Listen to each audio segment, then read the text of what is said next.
সব মানুষের সাথে কথা বলছো? তোমার সময় কি এতটাই মূল্যহীন?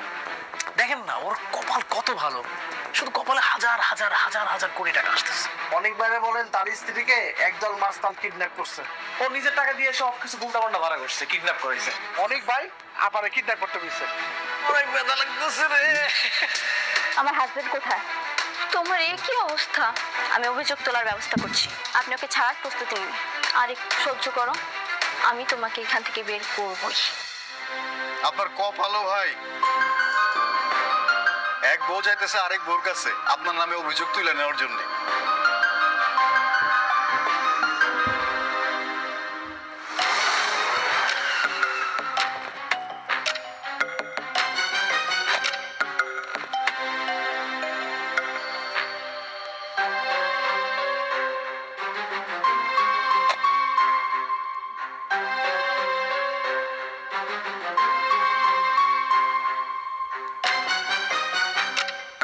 আম্মা, আম্মা,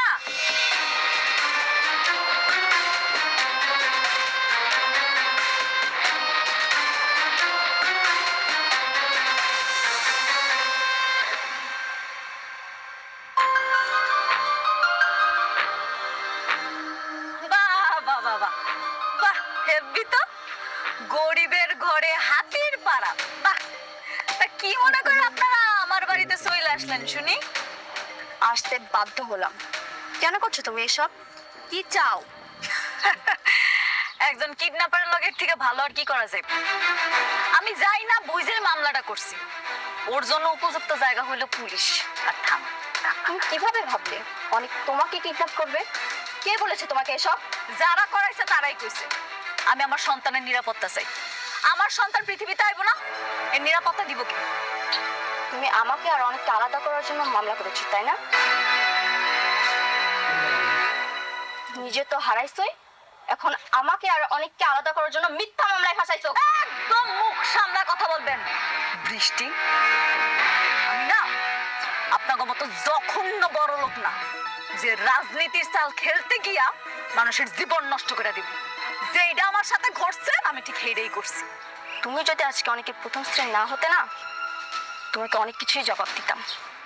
শুধুমাত্র তোমাকে বিয়ে করার জন্য আজকে অনেককে জেলে যেতে হলো। আরে আল্লাহ রে, হাস্যকর আলাপ। আর আমি যদি কই শব্দ আপনার, শুধুমাত্র আপনারে বিয়ে করার পর থেকে ওর জীবনের আজকে এই উন্নতি। কোন স্ত্রী তার স্বামীকে মিথ্যা মামলা দিয়ে জেলে দিতে পারে না। অবশ্যই পারে। কেন পারে জানেন? যেই স্বামী তার স্ত্রীকে মারার জন্য অন্য একটা কিডন্যাপার আনতে পারে, সেই স্ত্রী তার পেটের সন্তানকে বাঁচানোর জন্য স্বামীর বিরুদ্ধে সব করতে পারে।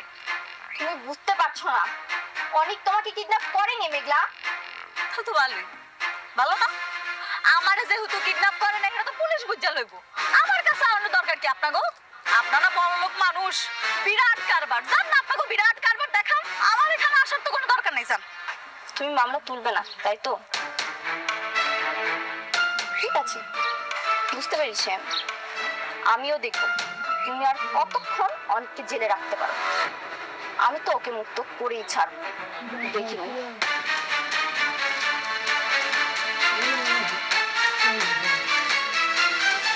চলো স্যার। আচ্ছা তুমি একটা কাজ করো, তুমি তোমার বাবাকে জানাও, ওনাকে জানালে নিশ্চয়ই কোনো একটা ব্যবস্থা করবে। তুমি ঠিকই বলেছো, বাবাকে জানাতে হবে।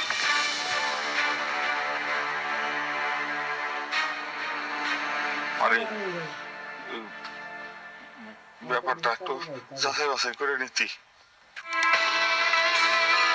যাচাই বাছাই করার আর কিছু নেই আব্বা, যা ঘটছে তাই ঘটছে।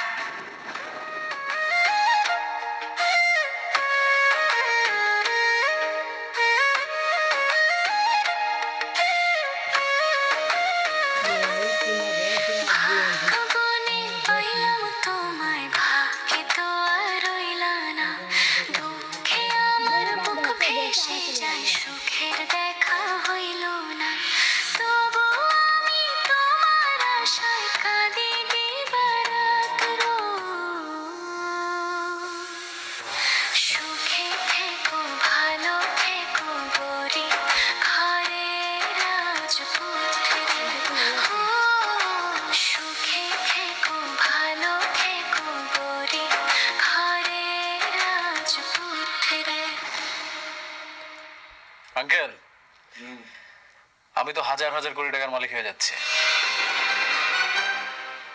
কি বলো? তুমি না কিছুদিন আগে বললে তুমি 100 কোটি টাকা লাভ করতে যাচ্ছ, এখন আবার 1000 কোটি টাকা হয়ে গেল। একটা কথা কি জানেন আঙ্কেল, পথ যতই কঠিন হোক, যদি গন্তব্য ঠিক থাকে না, তাহলে সফলতা অবশ্যই আসে। তোমার তো দেখি একেবারে রাজকপাল।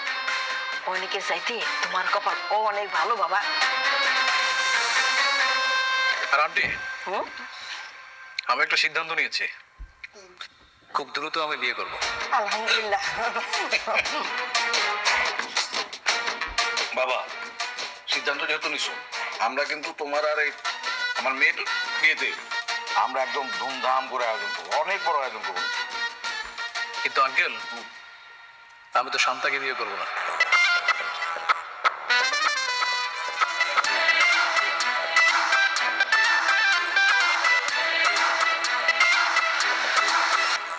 আমি বিয়ে করবো মেঘলাকে, অনিকের স্ত্রী মেঘলা। কি বলছো এসব? আমাকে রেখে ওই বস্তির মেয়েকে বিয়ে করতে যাবে? কাকে বস্তির মেয়ে বলো? মেঘলা হাজার হাজার কোটি টাকার মালিক। কত তুমি অনেকের পরে কেন বিয়ে করবে? মানে তোমার সঙ্গে তো কথা ছিল যে তোমার সঙ্গে শান্তার বিয়ে হবে। আমার কপালটাই পোড়া, যাকে বিয়ে করতে চাই সে ওই বস্তির মেঘলাকে বিয়ে করতে চায়। আঙ্কেল, অনেকের তো শত্রু বানায় জেলে পাঠাই দিচ্ছে, আর এই মুহূর্তে মেঘলাও একা। তোকে যদি আমি বিয়ে করতে পারি তাহলে হাজার হাজার কোটি টাকার মালিক হয়ে যাব। কিন্তু বাবা, সব সম্পত্তি পাওয়ার পরে তুমি কেমন মেয়ের বিয়ে করবা? অবশ্যই করবো। সম্পত্তি পাওয়ার পর বস্তির মেয়ে বস্তিতে।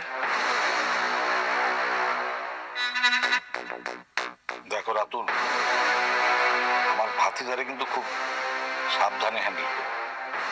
যে কখন কি করে ফেলবে তার কিন্তু ঠিক নেই। আপনি এটা নিয়ে টেনশন করবেন না, আপনার ভাতিজা আমার কিচ্ছু করতে পারবে না। এখন আপনি খোঁজ নিয়ে দেখেন, ওকে পুলিশ এই মুহূর্তে ধরে হয়তো হাড় হাড্ডি ভেঙে দিয়েছে। আপনি হ্যাঁ রিল্যাক্স।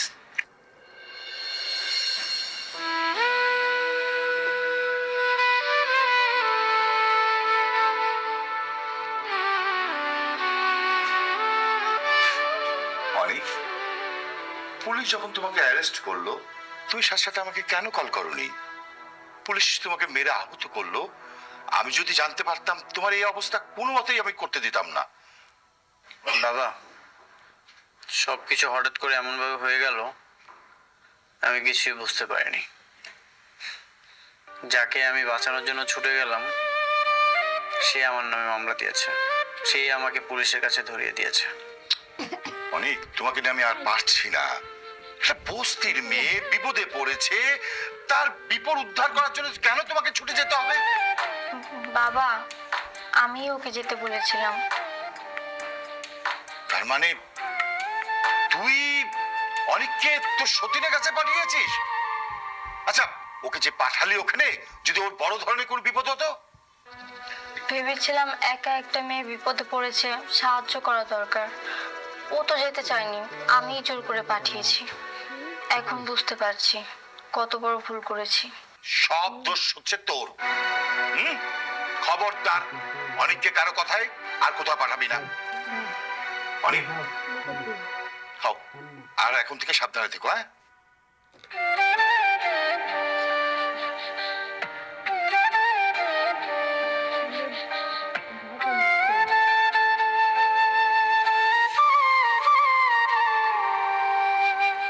শুন মা, এই থানা পুলিশ মামলা এসব আমাদের জন্য নামা। এগুলি করলে শত্রুতা বাড়ে। আমরা গরিব মানুষ, শত্রুতা বাড়ায় লাভ কি? হরে মা, তোর আব্বাই ঠিকই কইছে। আমরা গরিব আছি, ভালোই আছি। এই কোটিপতি পোলার লগে তোর বিয়া হইয়া এই যে আমাগো বিপদ শুরু হইল, আল্লাহ জানে এই বিপদ থেকে আমরা কবে উদ্ধার হবো। আমি এখন কি করুম তোমরাই কও। কেউ যদি আমার পায়ের পাশ দিয়ে ঝগড়া করতে আয়ে, আমি কেমনে এমনি ছেড়ে দিব? আমি কিচ্ছু করব না। না রে মা, আমার মনে হয় না ও তোর কোনো ক্ষতি করবে। যদি আমার কোনো ক্ষতি না করে তাহলে তো ভালোই। আব্বা, আম্মা, আমি তো আমার ভালোটা বুঝি না। এখন থেকে তোমরা যেটা কইবা হেরে গেল। মারে, আমি কই কি, এই তুই এক কাজ কর, ওই অনেকের নামে যে মামলাটা করছস ওইটা তুই তুইলা নে। আর শত হইলো তো তোর পেটের বাচ্চার বাপ। হরে মা, সেইটাই ভালো হইব।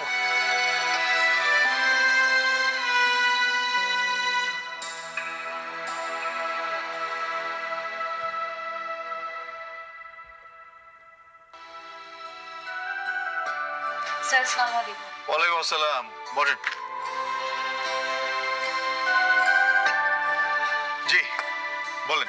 স্যার, আমি মামলাটা তুলে নিতে চাই। আপনার ওনারে ছাইড়া দেন। ওনারা তো গত রাতে ছেড়ে দেওয়া হয়েছে, মানে উনি জামিন নিয়ে চলে গেছেন। কি উনি চলে গেছে? হ্যাঁ, চলে গেছেন। আপনি যদি মামলা তুলে নিতে চান তাহলে তো খুব ভালোই হয়, কেস ফাইলটা ক্লোজ করে দেওয়া যাবে। এই মানে আপনারা কি ওনারা মারছেন? আহ, মানে হয়েছে কি, আসামির মুখ থেকে স্বীকারোক্তি আদায় করতে গেলে একটু একটু ব্যবস্থা নিতেই হয়। এটা আসলে সত্য ও ন্যায়ের জন্যই করা হয়। খুব বেশি মারছেন? না, খুব বেশি না, অল্পই। আপনার ওনারা কেন মারছেন? আমি তো আর মারতে বলি নাই, শুধু শুধু একটা লোক কষ্ট পাইলো না। আপনি বলেন নাই ঠিক আছে, কিন্তু ওই যে আপনার সাথে যিনি আসছিলেন রাতুল সাহেব, উনি তো যাওয়ার সময় ইশারায় আমারে দেখাই দিয়ে গেলেন যেন একটা উত্তম মাধ্যম দিই। এই জন্যই তো গায়ে হাত তুলতে হইল। কাজটা আপনারা মোটেও ঠিক করেন। আজও বুঝো জাহিদ, এদের নিয়ে আর পারি না। কখন যে কি বলে তার কোনো ঠিক নাই। এদের কথা মতো কাজ করলেও বিপদ, না করলেও বিপদ।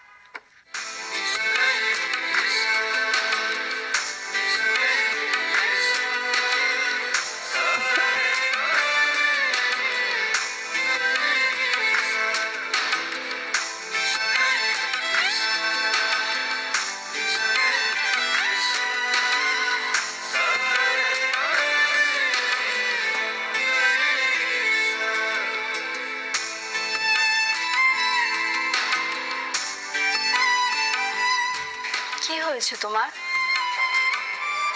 তুমি কাঁদছো কেন? কিছু হিসাব মিলাতে পারছি না। যখন মানুষ বিপদে পড়ে তখন আল্লাহকে স্মরণ করে, আর যখন বিপদ কেটে যায় তখন আল্লাহকে ভুলে যায়। মানুষ এমন কেন?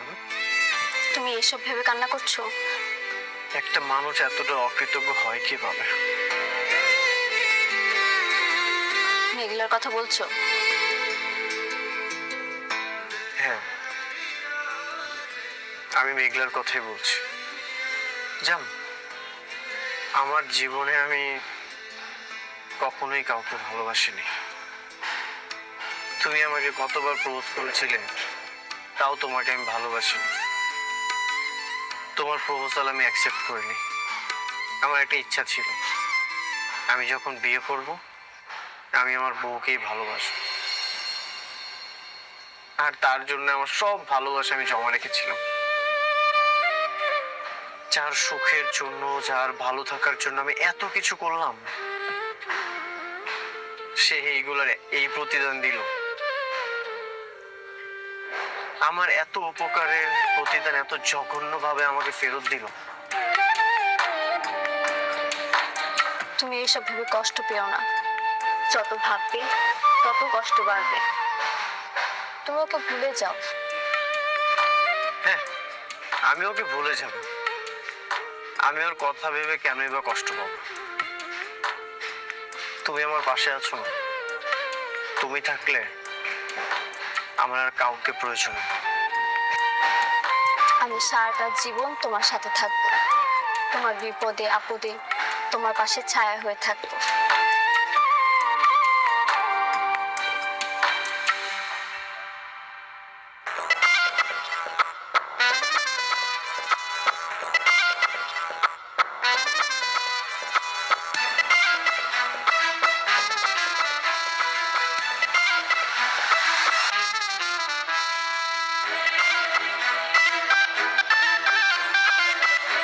আন্টি, আঙ্কেল, এই যে দেখেন বাজার থেকে আপনাদের জন্য টাটকা টাটকা মাছ আর সবজি নিয়ে এসেছি। ভাবি, আসসালামু আলাইকুম, কেমন আছেন? আপনার শরীরটা ভালো আছে তো? আপনি আপনি এখানে কেন আইছেন? এই যে আপনার জন্য বাজার নিয়ে আসছি ভাবি। এই যে দেখেন আয়রন এবং পুষ্টিযুক্ত খাবার নিয়ে আসছি আপনার জন্য। এখন তো আপনার অনেক ভালো ভালো খাবার খাওয়া দরকার। আন্টি নেন, রাখেন। আরে রাখেন, এইটা রান্না করেন, অনেক মজা আছে, সেই স্বাদ কিন্তু। একদম টাটকা মাছ, টাটকা সবজি। জানেন ভাবি, আমি না কালকে সারা রাত ঘুমাইতে পারিনি, পুরো ছটফট ছটফট করতে করতে আমার রাতটা চলে গেছে। কালকে একটা কি বিপদ না গেল আপনার উপর দিয়ে।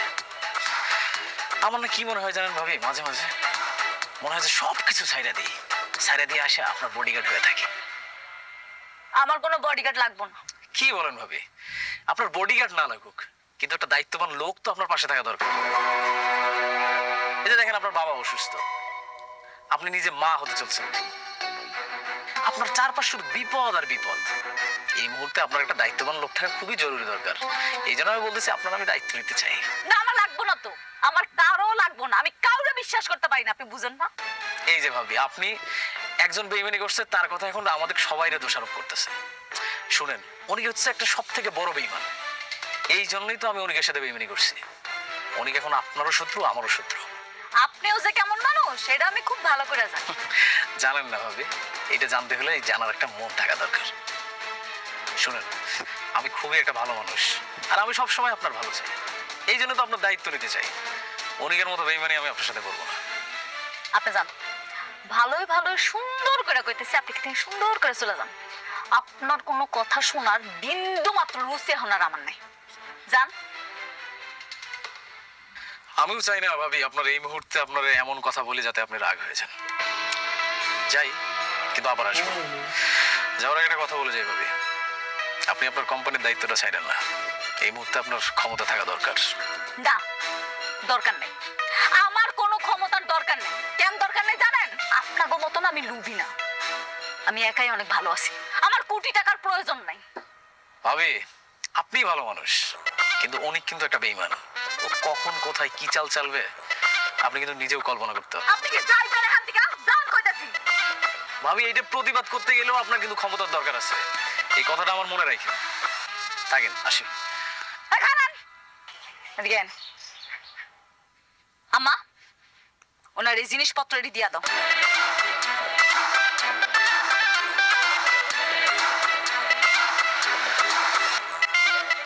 নাও বাজার নাও, এগুলো বাজার আমাকে লাগবো না।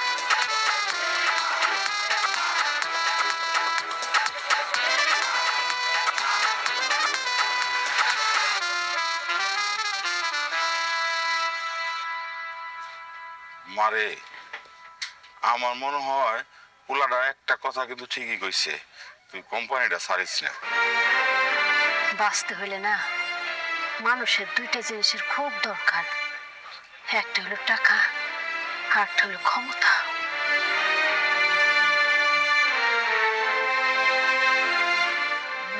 তোমরা ঠিকই কইছো, আমার আরো শক্ত হইতে হইব। এখন থেকে তোমরা যা কইবা আমি তাই করব। আমি অফিসে যাবো। ক্ষমা, তাই কর।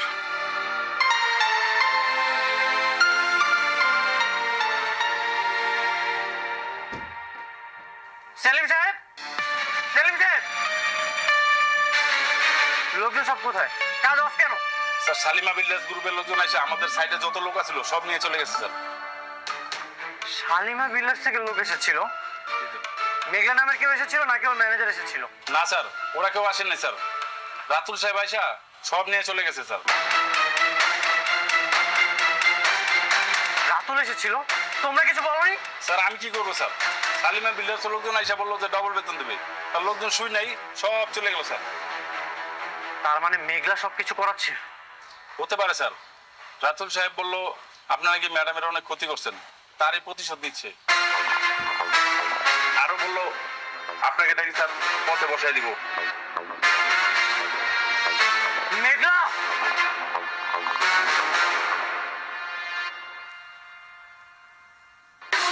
কোথায় যাচ্ছেন? অনুমতি ছাড়া যাওয়া যাবে না। আমি মেঘলার সাথে দেখা করতে চাই। না, অনুমতি ছাড়া যাওয়া যাবে না। আমার কোনো অনুমতির প্রয়োজন নেই। আপনি কি রুলস মানেন না? আপনি সরেন এখান থেকে, সরেন। এই বডিগার্ড ধরেন তো নাকি? আমাকে ছাড়ো, আমি ওর সাথে দেখা করতে চাই।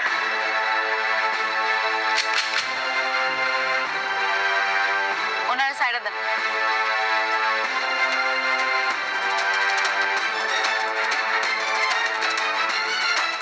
আজ আমার এমন দিন আসলো, তোমার বডিগার্ড আমার কপালে বন্দুক ঠেকিয়েছে। আপনারা যান। আমার জীবনে তোমার মতো অকৃতজ্ঞ মানুষ আমি খুবই কম দেখেছি। তোমার এত টাকার অহংকার হয়ে গেছে, তুমি এখন আমার পিছনে লেগেছো। কি কি করছি আমি? কি কারণে সেইটা বলো। তোমাকে আমি বাঁচাতে গেলাম আর তুমি আমাকে পুলিশ দিয়ে মার খাওয়ালে। যেই প্রজেক্টটা আমার পাওয়ার কথা ছিল সেটা তুমি রাতুলকে দিয়ে দিয়েছো। অন্যের সন্তান গর্ভে নিয়ে সেই সন্তানের জন্য তুমি আবার আমার নামে মামলাও করেছো। কেন মেঘলা, আমি কি করেছি? তোমার বাবার জীবনটা আমি বাঁচাতে গেলাম, সেটার জন্যই তো আমি আরেকটা বিয়ে করেছি। এটা কি আমার অপরাধ ছিল? তুমি আমার সাথে এত কিছু করেছো, আমি কিছুরই প্রতিবাদ করিনি, কিন্তু এগুলো কেন করছো তুমি? কিন্তু আমি তো তোমার কিছুই বলতে হবে না। তুমি আমার এত ক্ষতি করছো, তারপরে তো আমি কিছু করিনি। শেষমেশ তুমি আমার কাজটা বন্ধ করেছো। তুমি আমার সাইট বন্ধ করে আমার শ্রমিক নিয়ে গেছো, তাদেরকে তুমি দ্বিগুণ বেতন পর্যন্ত দিয়েছো। কেন করেছো এইসব? আপনার লোক নিয়েছে মানে? হ্যাঁ, আমার প্রজেক্টের সব শ্রমিক আপনারা নিয়ে গেছেন, আবার তাদেরকে দ্বিগুণ টাকার লোভও দেখিয়েছেন। কেন? দেশে কি আর কোনো শ্রমিক ছিল না? কই, আমরা তো কিছু জানি না। আপনারা না জানলেও মেঘলা সবই জানে। ও খুব ভালো মতোই জানে আমার কিভাবে ও ক্ষতি করতে চায়। একটা কথা মনে রেখো মেঘলা, সময় কিন্তু পরিবর্তন হয়, ঘড়ির কাঁটা স্থির থাকে না, সময় পরিবর্তন হবেই।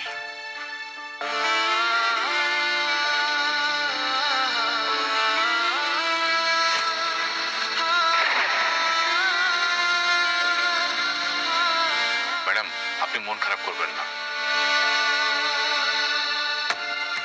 হ্যাঁ আঙ্কেল, আমাদের কাজের জন্য ওনার লোকজন আনতে বলছে কি? আমি বলছি? আমি তো বলি নাই। ম্যাডাম, ওই কাজটা তো আমরা রাতুল সাহেবকে দিয়েছি। রাতুল সাহেব কোথেকে লোক আনছে সেটা তো আমরা জানি না। তাহলে আপনি একটা কাজ করেন, রাতুল সাহেবের বইলা দেন ওনার এখান থেকে যাতে কোনো লোক নিয়ে আসা কাজ না করায়। জি ম্যাডাম, আমি এখনই রাতুল সাহেবকে ফোন করে দিচ্ছি। হে আল্লাহ, আমার জীবনটা তুমি আগের মতো কইরা দাও না। এত যন্ত্রণা আমি আর সহ্য করতে পারতাছি না।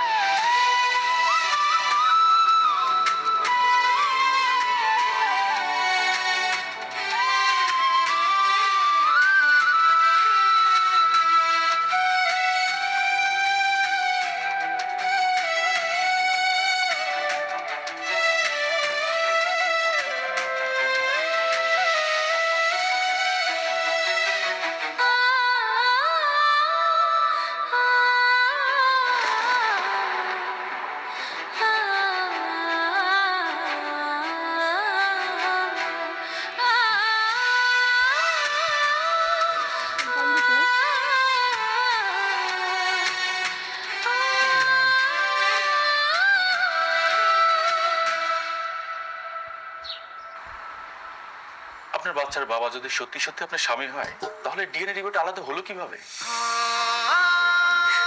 আমি জানি না ভাই, আমি কিচ্ছু জানি না, আমি কিচ্ছু বুঝতেছি না। শুধু এতটুকু কইতে পারি আমি কোনো পাপ করি নাই। আমার এই পেটের সন্তান অনেকেরই। আমি আপনার আবেগ বুঝতে পেরেছি, কিন্তু আইনের কাছে আবেগের কোনো মূল্য নেই। আইন খুঁজে প্রমাণ। আমার কাছে যে প্রমাণ নাই। এটাই তো সমস্যা। প্রমাণ ছাড়া কিভাবে বোঝাবো যে আপনার সন্তানের বাবা কে? এটা তো অসম্ভব ম্যাডাম। একটা উপায় আছে। আমি শুনছি যেই সব মামলা থানায় নেয় না, ওগুলা নাকি কোর্টে নেয়। আমি আমার সন্তানের অধিকার আদায়ের জন্য কোর্ট পর্যন্ত যাইতে রাজি আছি।